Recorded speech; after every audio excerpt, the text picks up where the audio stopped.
Let's talk about living in the end. I think that is a huge component of the manifesting game.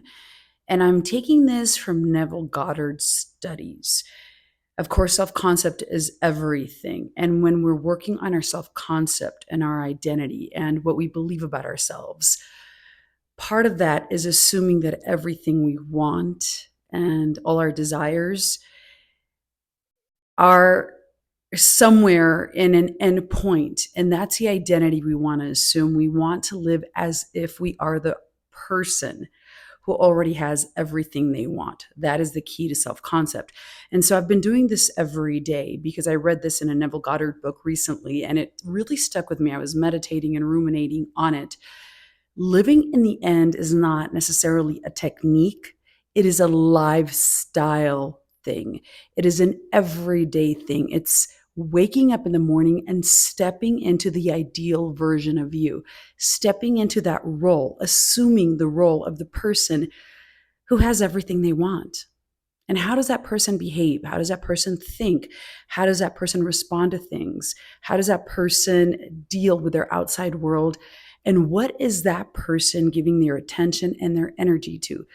Because when you think from the ideal version of yourself, you're going to approach life much differently, correct? So step into that role of yourself. And the more you do it, the easier it gets, the more you magnify, the more you amplify. And before long, you'll bridge the gap between your imagination and your desired reality.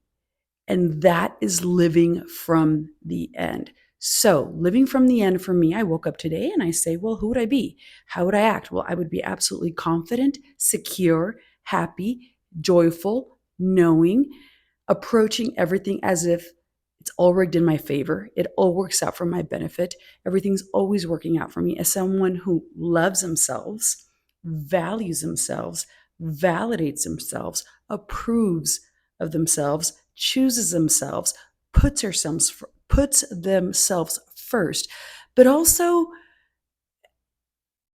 does things and behaves in a way where I make myself a priority, where I keep my word to myself, where I don't abandon myself in relationships or situations.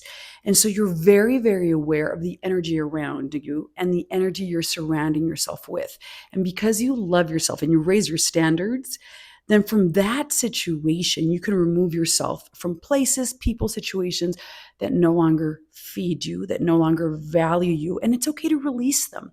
It's okay to release people and places and things that no longer honor you or choose you or treat you in this new identity or this new version of you. And as you're going through this process, you will encounter more of that where you won't resonate or no longer harmonize, or you'll feel out of place in your old situations, in your old social circles that used to be the norm. But you're going to have that awareness of how you used to accept treatment that was less than worthy of you. And some people may not like it. You may experience pushback because those people who were benefiting from the old version of you, where there was mistreatment or abuse or not making you a priority, or where you settled for breadcrumbs and scraps, and they're going to tell you you've changed, that's okay. Let things flow and release.